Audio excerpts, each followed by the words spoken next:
So folks, here we are welcoming today Larry from the Allstate organization.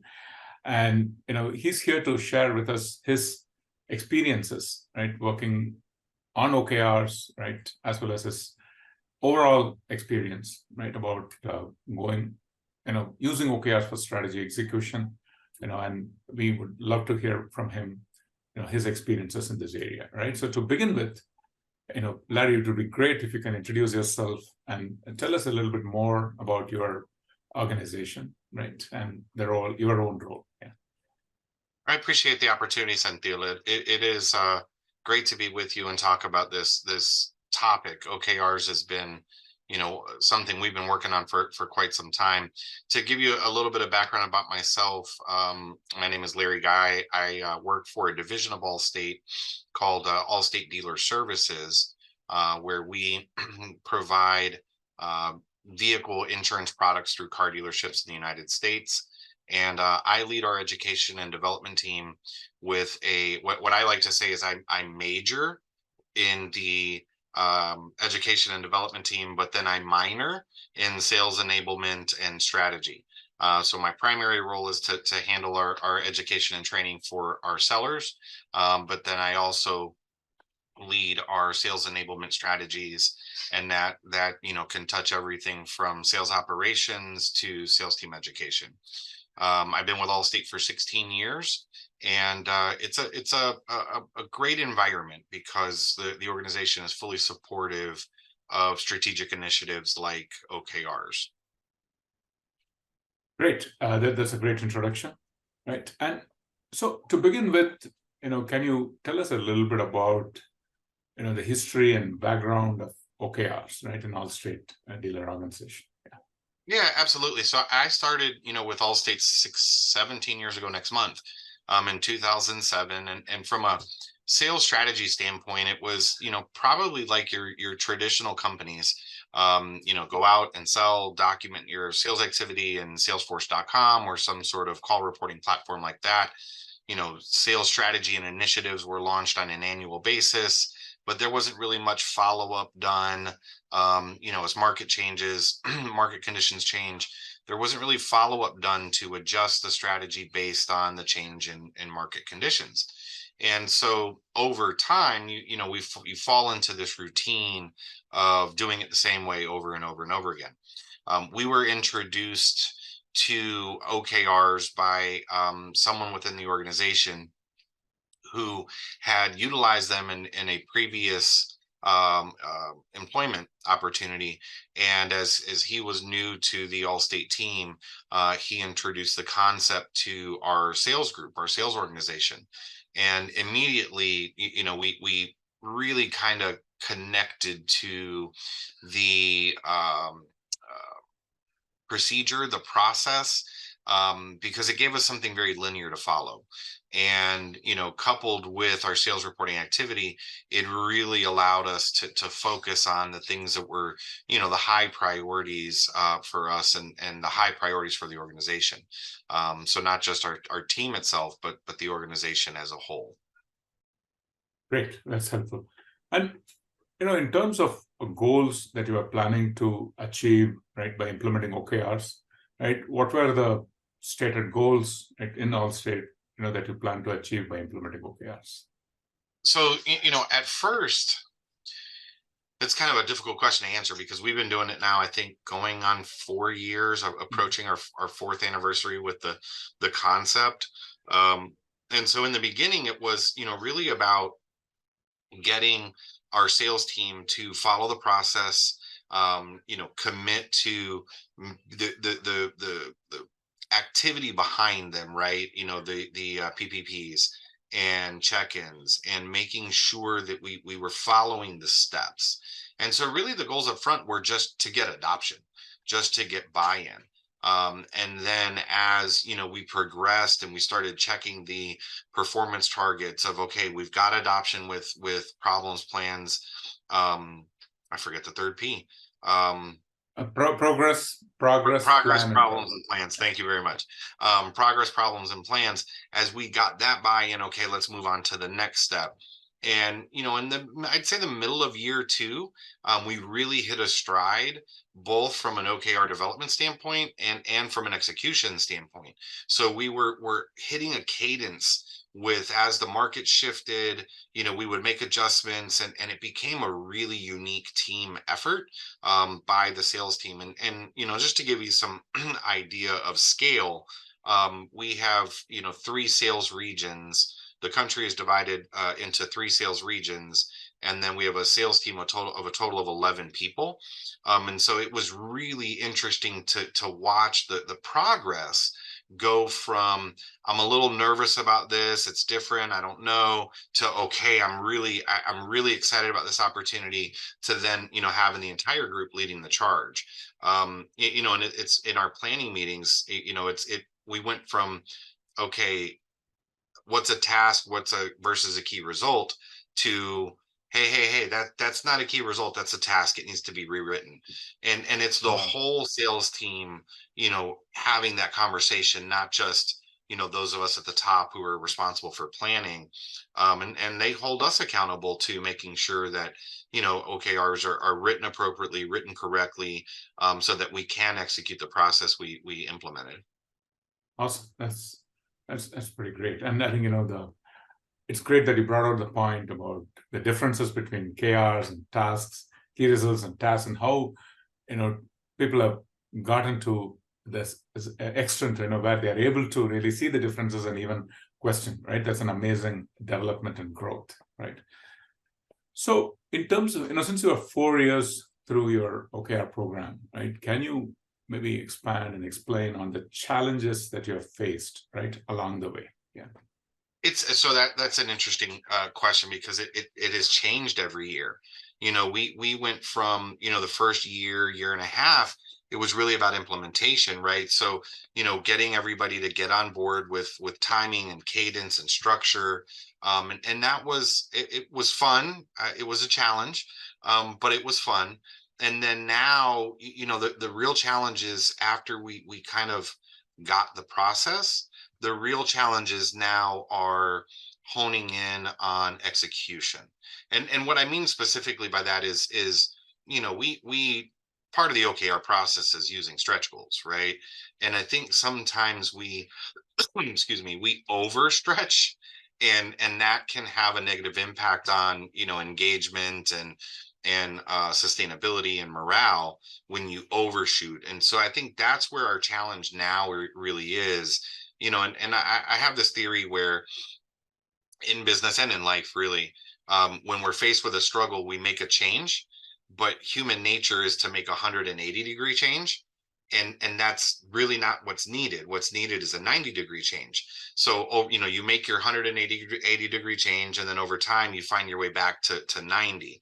And that's where I see, our challenges now is, we'll set a stretch goal, and it's kind of a super stretch goal. And then the next cycle, we overcorrect, and then find our way back to the middle. And that's really been the challenge, most recently, is that minimizing that overcorrection, and trying to stop it from happening, so that we can I mean, you don't want to underset your stretch goal, right? To make it so easy that as the commercial says, even a caveman can do it, or a cave person can do it. Mhm. But you want the team to stretch, but you just don't want to make it so easy that it's a layup. And that's the struggle we're facing now. That's amazing. And the fact that you have been doing this for 4 years, and the different challenges that you've faced along the way, right? While starting, maybe the first year you had to explain what's a KR versus a task, and now you've really come across a long way, right? Where you have had stretch goals, overcorrection. I mean, it's quite fascinating, right? The sort of experiences that you've had. That's Well, and amazing. I'll take it one step further, and that is in helping the people at the downstream, right, in the down channel, helping them to understand that you know stretch goals are important. Salespeople, they want to hit their number, whether it's every cycle, every quarter, every year, every month, whatever the metric is, they want to hit their number. And getting them to understand, yeah, you were 70% of the way there. That's a high five. that was a very big hurdle for us to cross. And once we got over that hurdle, it's been, I don't want to say clear sailing because it hasn't, but that part of the process has been significantly easier. And since you are, you're implementing for the sales function, right, which is already a very metrics-driven function. The scoreboard is out there in the CRM, right, and people are really looking very closely about their win rates and the dollars they're closing. Right? How did salespeople view, OKRs versus, let's say, doing things in the CRM and reporting their numbers in CRM? How did they really place these two right against each other? Yeah. So that's a great question, and I'm glad you asked that, Senthil, because that was a struggle for us at first. Was we have so much reporting and focus on revenue, right, as a primary metric. So it's easy to create an OKR around revenue and increasing revenue year over year. It's easy to create an OKR around that. Here's the problem: we're going to manage revenue in a whole separate way of OKRs. So what we did was, instead of making an OKR around revenue, we made our OKRs one step below. So we keep the sales team focused on the day-to-day activities that drive revenue instead of making the OKR about revenue, right? So we kind of went one layer below and then downstreamed it from there. And that I think was something we accidentally fell onto, because I think had we gone the other way and made the first OKR round or a few cycles around revenue, I think it would have made the team feel like they were doing double work, and that would have derailed adoption and buy-in. When the sales team feels like they're having to capture sales activity around revenue in a CRM, and then capture the same information basically in profit or an OKR system, it can be viewed as competing efforts or double work. And salespeople, anytime they sense that they're having to do the same work twice, they'll cut one out. Yeah, absolutely. I think that's a great point. I think so what I'm hearing is that you're saying, while the CRM tracks the actual numbers and, their achievement, quota achievement, but what you are saying is that, the input and efforts that go into achieving those numbers, right? The initiatives that they take, right? Those are really tracked through OKRs. And once you do that, well, the numbers automatically happen, right? Yeah. Okay. Yep. So that, the cause and effect type of relationship, I mean, that's quite fascinating the way you put it. From a sales perspective, I one of the sayings we've used for years is that we manage sales activity. The results will be the results. The results will come out of the sales activity, and I think that's why I think we've stumbled onto that. I don't want to call it a trick because it's not a trick, but that step. I think we stumbled onto it because we manage performance, which is activity. The results are the results of that activity, and I think that's what led us down that pathway.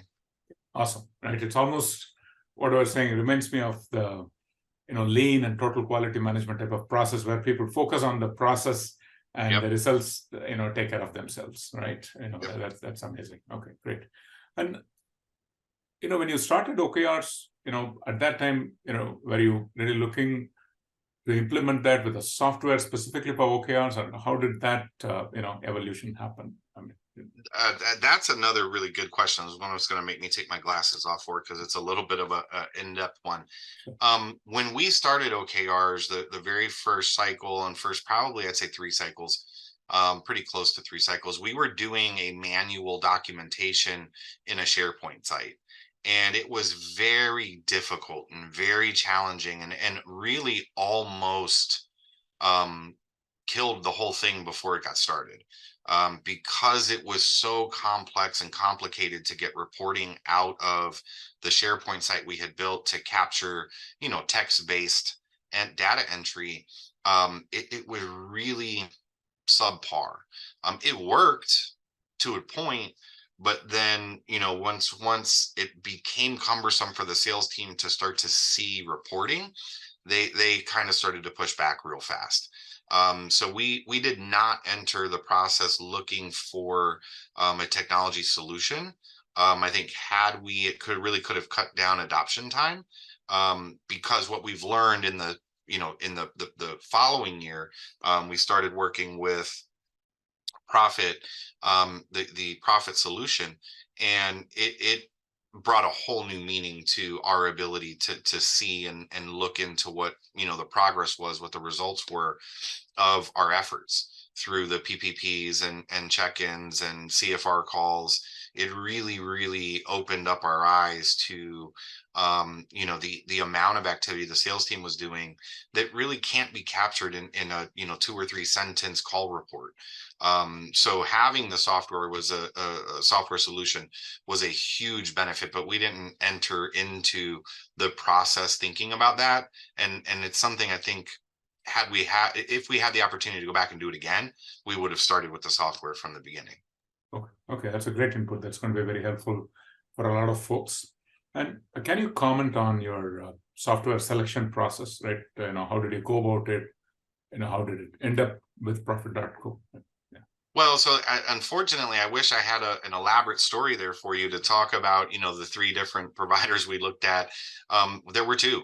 We looked at Salesforce, and their, add-in for OKRs, and Profit. And I think the gentleman who introduced OKRs to our organization, he had previously used Profit or was familiar with Profit. So as we were looking at, Salesforce, and that road kind of, we didn't end up going down that road. Profit was the next option, and we went right with Profit. Great, thanks. And how was the implementation and onboarding employees? Right? It was great. What was the experience? Yeah, the implementation, and that's one of the things that, as a tech guy, one of the things in my day-to-day responsibilities, I lead our learning management system, build, design, implement, make adjustments to our UX. And so I appreciate technology very much. And from an implementation standpoint, the solution is so user-friendly that it took a bunch of salespeople who are not traditionally the most technologically advanced, and they were able to grasp it immediately. I think we needed 2 demonstration meetings to show them. We had a 3rd meeting to let them play around, where we watched them utilize the system and implement what they had learned. And then we were off and running, after that. And it was, great to see certain salespeople help out other salespeople. So, as they were having struggles and challenges, they were helping each other. They didn't, come to leadership to say, hey, can you reach out to Profit for this challenge or this issue? Now, and I will tell you, on the Profit side, Profit made the rollout so simple. From the initial demonstrations all the way through now to me leading the development, the design of our OKRs, and inputting them into the system on our quarterly cycle basis. It's just been a tremendous opportunity to work with the Profit team. They made it so easy. Great, thanks a lot, Larry, for the kind words. Now, in terms of the impact of OKRs in the Allstate Dealer Organization, right? What has been the impact, right? Qualitative, quantitative, right? Can you speak a little bit about that? Yeah. Yeah, absolutely. I think, I want to talk about the last 2 years, because I think that really is a true representation of, post implementation, right? You've got implementation that gets you kind of to launch, and you gotta get ramp up time and used to the system. So in 2022, we had, I think, really great success with OKRs. I think from a quantitative standpoint, we were right at 98%, 99% of target or objective for the year. And that was in big part due to the quarterly cycles of our OKRs and how we kept track of the strategic initiatives throughout the year. This year, we're not quite trending that same result. And that is not a function of OKRs as much as it is the market conditions have changed in our space. And that's, really having an impact on our current trend of results. But what I will say that OKRs has allowed us to do, because we're in the process, because we're utilizing the system, it has allowed us to capture the exact reasons why we're not trending to plan. And before, you'd have had 17 emails from leadership to the sales team. Hey, what are you guys doing this week? What's going on this month? Why is this back? Why is this back? And that back and forth isn't happening this year for the first time in a long time, because we've got all of that qualitative subjective information captured within the OKR process. So whenever there's a question around, why is performance down, the first step is right to OKRs, and review the PPPs and check-ins and go region by region, territory by territory, without having to disrupt the sales team's day, so to speak, week or month, with 7, 8, 9, 10 different requests for the same information. Great, that's awesome. So what you're saying is that having OKRs really helps you with last year with almost 98%, 99% achievement, and this year, in spite of the market conditions, you are still able to at least find the reasons in cases where you're not trending to a plan. And finally, I think the last point that you mentioned, right, was really very, very important, right? It frees up executive time, right, where they don't have to do repeated follow-ups. Instead, right, OKRs really provides a great framework for people to record the progress, and executives can actually manage by exception, right? And those are really amazing points, right? So thank you very much. And overall, in terms of the roles that were played internally, right, for the program, right, we recommend, obviously, having a program owner. We call that as an OKR captain, and executive sponsorship. I mean, those are some recommendations. But internally in the Allstate organization, what were the roles, and who played those roles, and how did that really come out? And can you talk about the importance of those roles? Yeah, absolutely. So I mean, for us, I guess you would call our executive sponsor our chief sales officer, and he's really driven the OKR process. He is a salesperson through and through, and is really dedicated to strategically executing processes, right? Do the right steps the right way, and the results will be the results. Which that led downstream to myself, who I don't develop our OKRs myself. We do a group think between our next level of sales managers, and I really just am the facilitator of the conversation. I help them to develop the OKRs for their regions. Particularly, they're closer to the ground than I am, and we believe it leading up, right? And so it just makes that much more, the OKR that much more impactful when the area sales managers, the regional sales managers, are writing them themselves. And then they then pass them down.